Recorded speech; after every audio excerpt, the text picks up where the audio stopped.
All right, our viewers, this is News Peddlers. We have a guest on our show today. You're welcome, sir. The name of our guest today is Honorable Olumayowa Abudu. He is a military veteran and also a political aspirant for Ojo local government chairmanship election that is coming up by next year, 2025. You are welcome to our show, sir. Thank you very much. You have been addressed as a military veteran, and most people look at you like this young person being a military veteran. When did he get into military? When did he get out? And more so, you have a passion.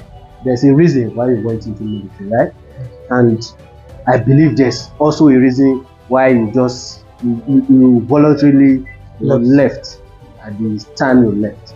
So briefly, can you just give us, what prompted you to go into it, and while you were there, what was the experience, and what exactly led to you leaving there? Well, I joined the army in the year 2009. Okay. And in May 6, I was enlisted May 6, 2009 precisely. There is this love for the military while we were growing up. Like they see them, when you see soldiers go on the street, they see them like one demigod. So I was just like, let me have this, let me see what they had gone through, why people tend to worship them, and let me just see what it's all about. And the passion for seeing people going through brutality one way or the other. As at that time, we always see the military as the last resort. Yeah. As if anytime we are being brutalized by this extortionist, another thing, it has always been the military that comes to the rescue. See these bureaus, and the people say they pretend to be union, and I see them as scouts and whatever. It has always been the military that always often come to the rescue. So that was why I went into the military. That was an intention. So even when I wanted turning up the military training, then I was like, is there any spirit that they are going to put upon us? So am I now a soldier? I say, hey, you're not a soldier. So there is no spirit that they're going to put up, that is going to come upon us at the end of the year. You are just a soldier. It's the training that makes you a soldier. So okay, wow. Yeah. Fortunately for me, I was posted to JOS in the army engineers, and then as God will have it, while I was in the army, I was allowed to go to school. And that was just it. Being in the army, you see different things outside, but what you see inside is a very different thing. Like if you don't have freedom, you should have money. If you don't have money, you should have freedom. Nigerian soldiers don't have both. They don't have both. They don't have both. No money, no freedom. No money, no freedom, no peace of mind. This is it. And then it seems as if even if you don't have freedom, if you're doing it and your sacrifices are valued, and your efforts are applauded, people are ready to take encouragement, motivation. There is no motivation for the Nigerian military. You see, even the military commissioned officer treats the non-commissioned officer as if they are slaves, as if they are nobody, as if they are more of a hard Nigerian than this non-commissioned officer who tend to do the job more. You see, don't have intelligent people among them. You see, there are intelligent people that are even graduated. The army will not even commission them. They go and bring their keys and keys of this senator and whatever, bring them into the army. They don't even have experience. They lead people into battle. You give them advices. They will not even listen to you. You say non-commissioned officer, and those are the things. So these discriminations, this abuse or infringement of rights, those are the things at the time I said, no, I can't continue this way. I have so much life ahead of me. And the worst about the military is you don't even have a say. You have no right. You can't say anything.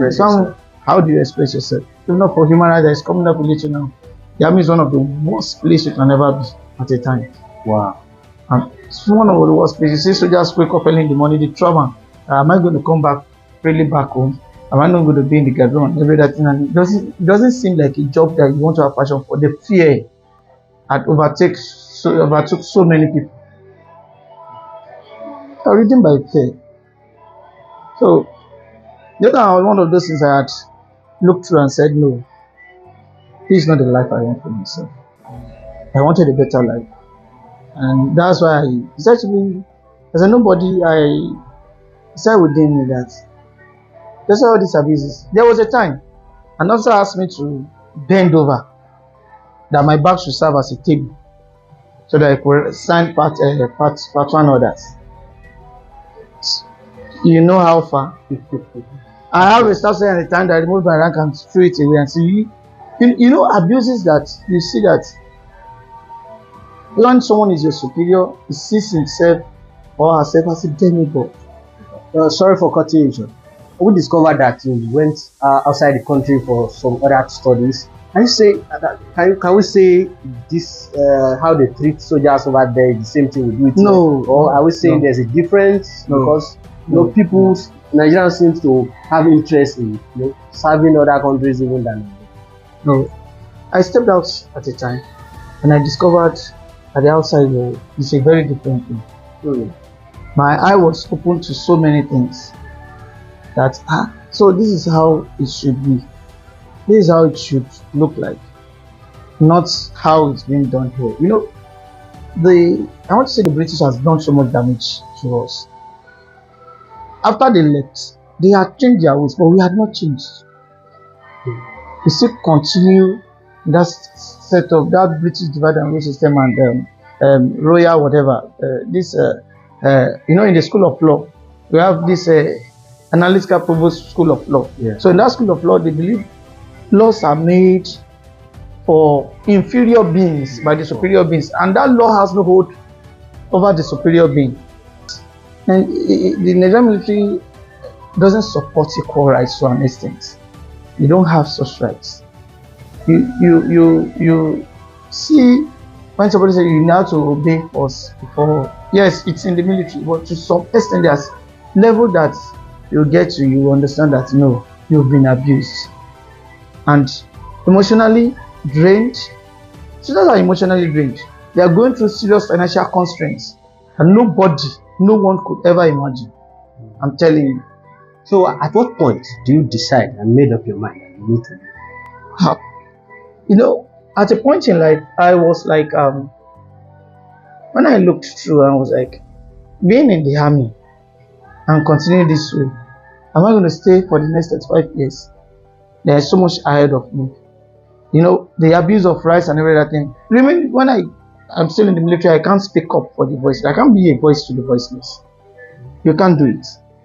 So the only way I could have a say, the only way I could be heard, I could voice out what is burning me within is when I leave the military. That's why I just slept when the ovation was a bit loud. I left, I think I had my voluntary return around 2021, I left 2022. And upon my exit, I ran as member Lagos House of Assembly. Wow. From a legislative office at that time. You know, it was what many were like, can a soldier afford this? Can he do this? Can he do that? But God standing by me, people who believed in me, keyed into my dreams, and pushed me so beyond my own expectation. I thank God for that. So now you are into politics, and now you are an aspirant, the Labour Party aspirant for Joe local government chairmanship election. What's your vision? What do you tend to do differently from what has been going on in Ojo? Oh, when you said politics, don't let me say, politics is a part-time thing and the service to humanity. Let me put this straight to you. I'm a corporate security expert. Okay? I'm not into politics for money. So politics is not even a job for me. I see it as service to humanity in another capacity. I've served humanity while I was in the army. I was the time I was even wounded and everything. I wore a purple hat in the army. But when it comes to politics, serving humanity in another capacity, I felt people had represented us, especially in Ojo. I'm sorry to say this. They are not the best hands we have. I am not the best either. But I'm far better than these people who have represented us. And among where we have the best, You can't allow inferiors, people with little or no intellectual capacity, remain on the stage of politics. You cannot allow mediocres continue to thrive in our own politics when I have so many things to do. Or just surrounded by waters. It can become a fishing hub. It can become a commercial hub. There's so many to tap into than now. What we have in Lagos, imagine what we have in Lagos where people who are into handworks, carpenters, welders, most of them have left their job ever since the person there now turned they turned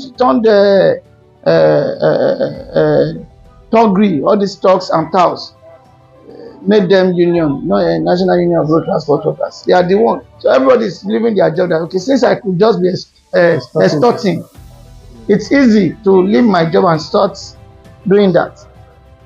When we were small, when Governor Manoah, the administrator of Lagos State, when Manoah was in charge of Lagos, cleared all of them, built skill acquisition centers where people learn and do so many things. You don't want to go to school, you learn a trade. Things are far better. Do you know why the cost of having so many things done is high? All these people are out now on the streets extorting. They are now glorified touts. And during elections, we could not even have a free and fair election because they knew when another government comes into power, they might not allow them. Yeah. You understand? So they want to keep working for this present government you are seeing. They want to continue being touts when they forget that these people, why is the case of this politician not being part of those touts that will go and carry ballot boxes and just so many things? Because they tend to believe they can never be there. They want to be serving humans like them forever. Humans who don't have 4 hands, humans who don't have 2 heads, humans who don't have 4 legs, and you feel within you can't get better. You can't do it more better than that person. You feel within you cannot think straight and do something much more better and contribute a better quota to the society than these people you follow to become a tout. Some of them will end up killing themselves in the process. They are used, encouraging hooliganism, gangsterism in disguise. Is that the government we should continue to encourage? How do you know? And that's why we are coming into power that no. Because this will become a generational problem if we don't nip it at the bud now. And that's people like that coming to power. No, instead of encouraging legalism, turning our girls into prostitutes and so many things, so many societal uses encouraged in these guys. We want to come and say a child of nobody can become something and can take you people off streets to live a better life than what they offer you. What they offer you is crumbs. They're going to give you gold. And that is what we are coming to do by God's grace. All right, viewers, this is still News Peddlers. Our guest today is Honorable Olumayowa-Abudu. Honorable Olumayowa is a political aspirant, the chairmanship aspirant, Labour Party for Joe local government for the 2025 chairmanship election coming up in Lagos State. How do you feel the election will? Do you think this coming election will favor you? Yeah, as a politician, we are optimists. I'm optimistic this election is our election. We know the people are always with the Labour Party. The Labour Party own of the source of person. We have the electorate, same party. But as usual, the APC wouldn't allow such. They don't tend to allow fair and fair election. They are not committed to democratic values. But my own to the people is not to see this as me running in this election or Labour Party running in this election. Whoever is coming on board, the chairmanship candidate of the Labour Party in this election is for the people. It is for positive emancipation, not the change they preached in 2015, the change mantra that was not defined beyond reasonable doubt. Because what we have now is negative change. We were changing the process. But what we are bringing on board is positive emancipation, positive change, proven beyond reasonable doubt, proposal there for positive emancipation. So it's a new deal, different from what we've been having earlier. You know, you cannot keep bringing in people who don't have it, and you cannot give what you don't have. Just as you can't build something on nothing. Yeah. So we are building something on something. We have something to offer, and there's something on ground that we could turn around and refine into something better. So much job creation that we could make than become turning the society to encourage gangsterism, hooliganism, and so many other societal ills. We will not. I want to portray a society that someday their kids will be able to come out. I want to run. So you've tried enough. Let's take over the betting where you stop. Not where I will tell their kids to go and take ballot boxes for me, rig elections for me. We want Grab it, snatch it, and run with it. No, we don't want to do that. So we want a better society for our people, and that's why I'm running. I'm encouraging every other youth that we can do better. It's possible for you can change your lives. Nobody, there is no one in this world that God can change his or her life. You just have to make yourself available for it. He will put you to good use. So that's just it. And I think this election, I'm optimistic. By his grace, Labour Party is winning. Once we get on the ballot, we'll ensure we engage all and sundry. I don't believe in this sort of indigenous or whatever. We all migrated from somewhere. Yeah. I'm not going to push this tribal sentiment card, play tribal sentiment card, religious bigotry and so many other things. No. This time around, Ojo is going to have a nationalist. Someone you cannot expect me, somebody who had served in the army for years. You can see the mark on me. I was at a time wounded. A blade for this country. I will be hoping this country is divided. You know, these people who saw this hate and whatever is Hausa, is Igbo, whatever in Lagos, are people who have sacrificed nothing. They've just been reaping from politics. They've sacrificed nothing for the country. Adobasojo pushed us narrative. But these people you see, they've been in politics. Politics is their business. They have nothing to do. And that's why they are doing all these things you see. People like us will not want a divided Nigeria. No. We are seeing everyone as one. And that's why we are in the game. And we are hopeful. By year 2025, we'll be on the seat as the executive chairman of Ojo local government. By God's grace. All right, thank you for staying with us. This is still News Peddlers. We'll be bringing more to you as we prepare for the 2025 local government election in Lagos State. This is still Honorable Olumayowa Abudu, the chairmanship aspirant for Ojo local government Labour Party. Thank you for staying with us.